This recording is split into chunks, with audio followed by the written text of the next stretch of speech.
ទៅតែដឹងរឿងបងប្អូនអើយស្មានតែម្ដាយក្មេកខ្ញុំគាត់ជាអ្នករៀបចំទេឲ្យតាមពិតពូម៉ៅសោះមិនសមមិញពូម៉ៅគាត់ខលមកខ្ញុំក៏សួរខ្ញុំថាឯងពេលឯងមកដល់ផ្ទះព្រាមឯងមើលផ្ទះយើងមានអីប្លែកអត់ទៅមានអីប្លែកធម្មតាដូចពីមុនម៉ៅថាចេះមើលនិយាយអត់មានអស់កូនប្តីតាន់តិចសោះមើលថាមើលស្អីផ្ទះ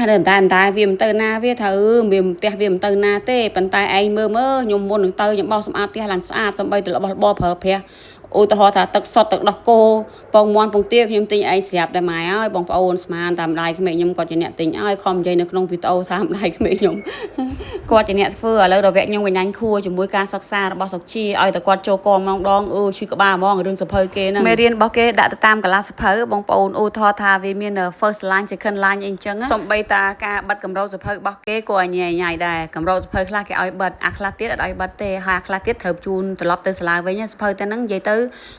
សាលារៀនគេអ្នករៀបចំឲ្យយើងមកផ្លេហ្មងតែយើងត្រូវឲ្យលុយគេខ្ញុំចំណាយប្រហែលជា2800រូបបើគិតជាលុយដុល្លារប្រហែលជា30រៀលជាងឥឡូវរយៈខ្ញុំរៀនធ្វើនំសូយម្ដងបងឥឡូវចាប់ដើមរៀនភាសាដើម្បីធ្វើសបកនំហើយខ្ញុំបានដាក់ម្សៅកូរតំណាប10ស្ព្រីស្ករស2ស្លាបព្រាអំបិលបន្តិចពងមាន់មួយហើយខ្ញុំលួចដាក់ល្មៀតបន្តិចដើម្បីឲ្យឡើងពណ៌ស្អាតអីចឹងកូរវឹកអញ្ចឹងទៅខ្ញុំចាប់ដើមយក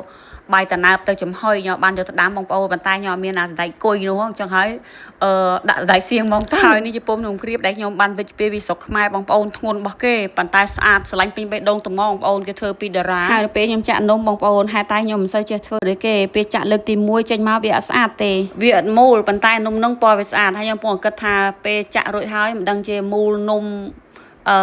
សូយនឹងចេញកើតទេដល់ពេលខ្ញុំចាក់លើកទី2ខ្ញុំគិតថាបើសិនយើងចង់ឲ្យនំនឹងវាមូល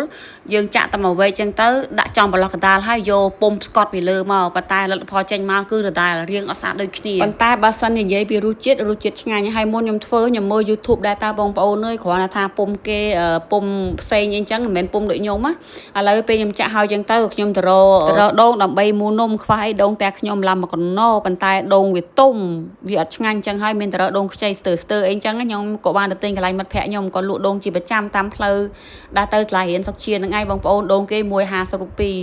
ដូងនៅនឹងទូចទេអត់មានទឹកបន្តិចប៉ុន្តែសាច់ឡើងនឹងមានរសជាតិឆ្ងាញ់ឥឡូវដល់វគ្គខ្ញុំលីងល្ងម្ដងទៅល្ងសុកនេះមានតែល្ងសមានតែល្ងខ្មៅប៉ុន្តែលើកនេះខ្ញុំរកអាល្ងសវាមិនមានសោះមានល្ងខ្មៅចឹងហើយប្រើល្ងតែមួយលីងវាឈ្ងុយចឹងទៅចាប់ដើមយកទៅបុកវាអញ្ចឹងប៉ុន្តែល្ងសុកនេះអត់សូវឆ្ងាញ់ដល់សុកយើងទេវារៀងស្ពោតដូចមានគ្រាប់នៅខាងក្នុងអញ្ចឹងហើយខ្ញុំសូមពេលវេលាបងប្អូនបន្តិចទេមកណែនាំសម្លេងជួយមកឯសាគឺជាប្រភេទសម្លេងព្យាបាលស្វែងមុខសម្រាប់បងប្អូនដែលមានបញ្ហាមុនតូចមុនធំមុនខ្ទុះមុនដបោកប្រើទៅមិនខំម្ដងទេដឹងតែជាតែបងប្អូនព្យាយាមនិយាយសាច់ចលៃឡើងទុនក្បាស់ 100% ហ្មងពេលជូតហើយអត់មានឈឺស្បែករអាស្បែកអីទេហើយខាងនេះវិញគឺជាវីតាមីនពន្យាភាពចាស់ NAD Skin យ៉ាងបើសិនបងប្អូនចង់បានស្បែកមុខស្អាតចេញពីខាងក្នុងមកគួរតែប្រើវាអញ្ចឹងទៅវារក្សាសម្រស់បងប្អូនឲ្យក្មេងជាងវ័យឥ